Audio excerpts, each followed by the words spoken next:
YouTube, I have wanted to make a new video since the beginning, and I just have been so busy with 2 part-time jobs and going to school full-time for the first time in 2 years, yay me, and recently getting a boyfriend that I just haven't had time. So I have been thinking about YouTube videos and I have been writing down thoughts. So I don't really know how to start, so I guess I'm just gonna start. First of all, the setting of this video is kind of awkward, but this is my safe space. So I have a really big bathroom. I am very blessed to have this spacious ass bathroom, okay? And I rarely use it for its purpose. Like, I'm usually in here for like a half hour to an hour, just like singing and dancing, I'm not even gonna lie.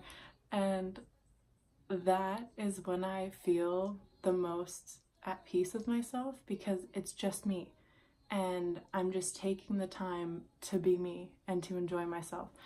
And I think that's the biggest part of what helped me be alone and be okay with being alone, was just taking the time to be by myself and to make myself laugh, I guess. Like looking in the mirror, laughing and dancing and like coming up with your own like it just makes things fun.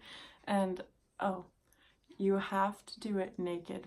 And I know how weird that sounds, but it's the best way to embrace yourself for your natural self. But it's literally the best thing. You should try it because it made such a huge impact on my life. Just spending like a half hour doing self-care things. That's the main thing, self-care, while dancing and singing in the bathroom. So I would blast Ariana Grande and I would just like it would make me so happy just like bopping around. There's just so many different ways to take care of yourself in the bathroom, and if you have the resources, you should do every single thing in there. Like I have a whole shelf of all the things that I use when I want to like take care of myself, okay? It's given me so much confidence, and like you notice things about yourself, like little quirks other people probably notice and you never get to see firsthand. So you guys need to try it. Like, tell me what it's like when you do it, because you gotta do it. Just go do it. And then tell me what it's like for you. I thought it was very therapeutic.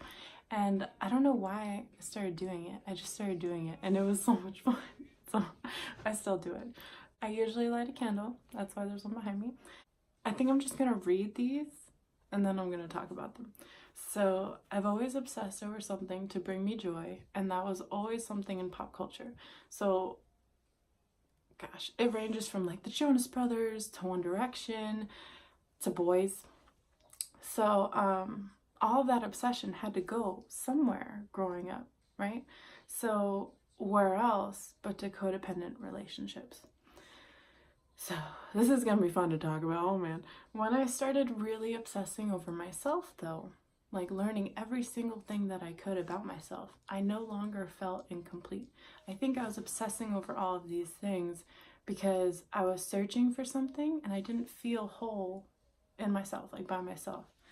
And taking the time to figure out the puzzle that was me, just, oh man, it changes a lot. Changes a lot for you. I sat down for a while. Well, I didn't sit. I danced around for a while and I really studied the puzzle that is me.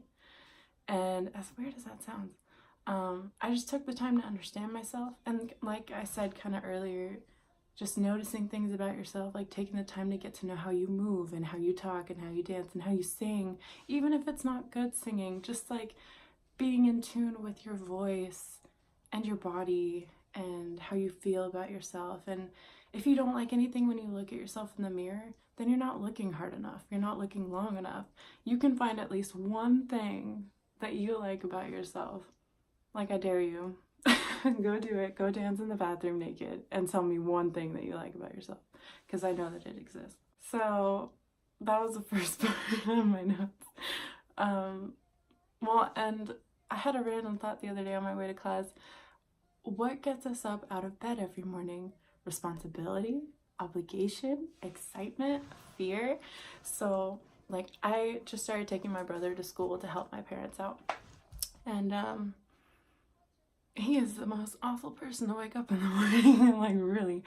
And his whole thing is just he hates the mornings, and if he doesn't get up, he knows that he'll get in trouble. So I guess that's fear, like obligation and stuff. Most people get up because of work or because of school or because they're gonna do something for them or go out somewhere or hang out with someone. And there's so many reasons of why we get out of bed, but there are a lot of people out there that can't even get out of bed.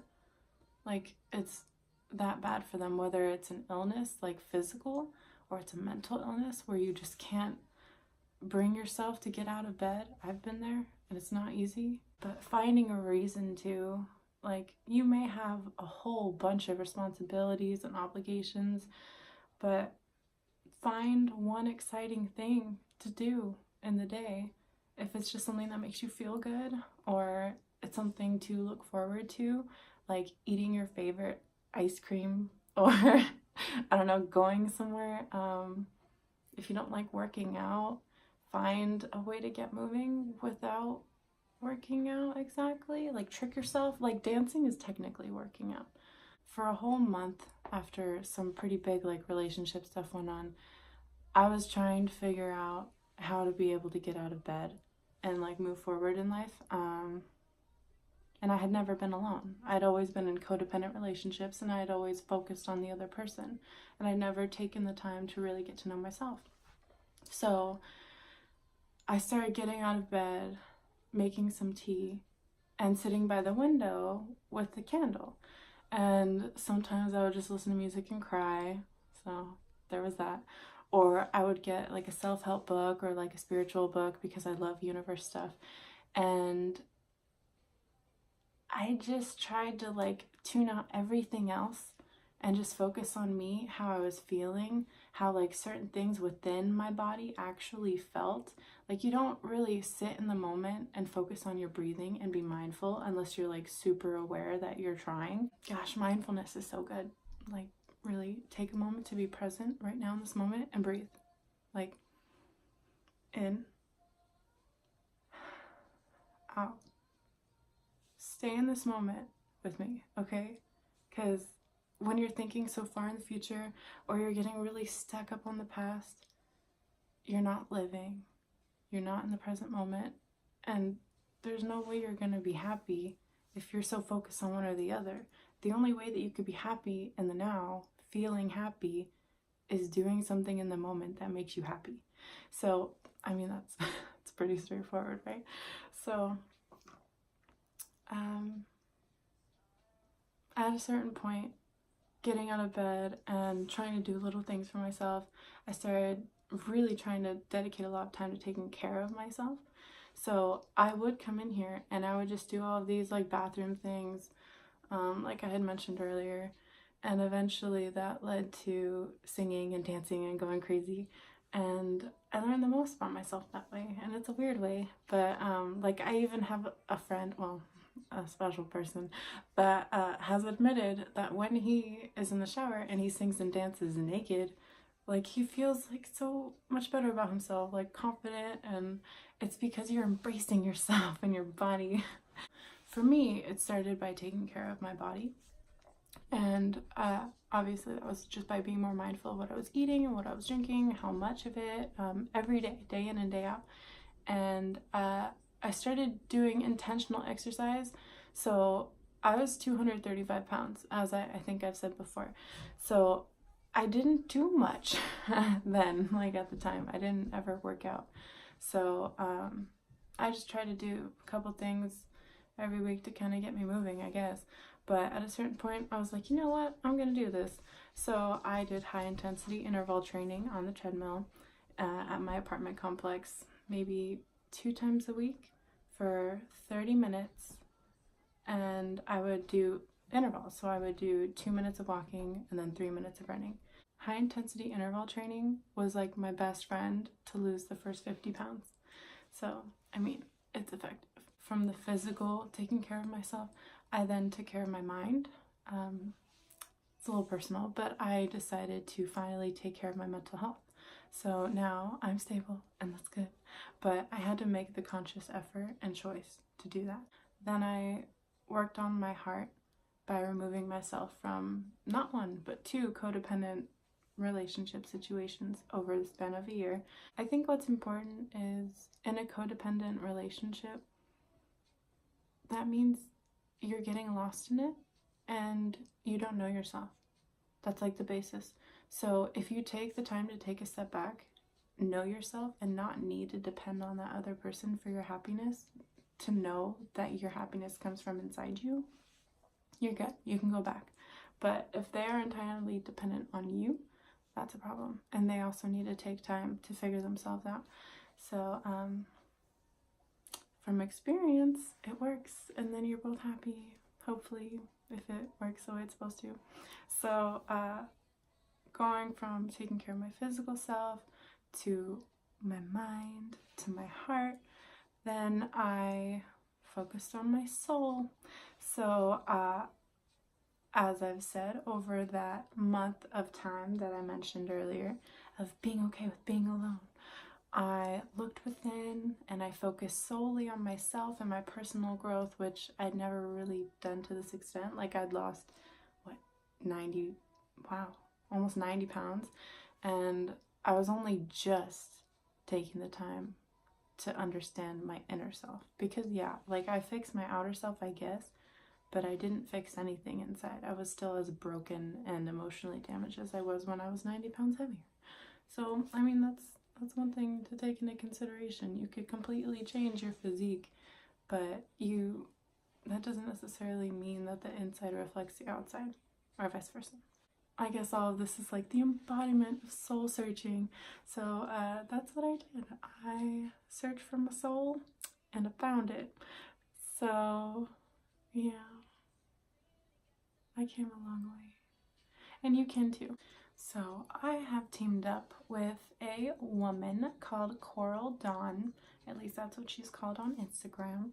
Her bio is girl boss with a crown, digital content writer, blogger, #mental health warrior, CEO of BLOG Unwritten Mag for Future. And she says to DM for a collaboration. So if you are interested, you could collab with her. She is KORAL_DAWN, Coral_Dawn.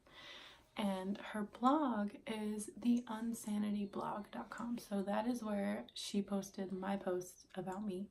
So if you want to read about me and see my pictures of like working at Disneyland and losing 90 pounds, etc., those cool pictures and info about me and inspirational words from me are on her blog. So just go to the Unsanity blog and you will find my post.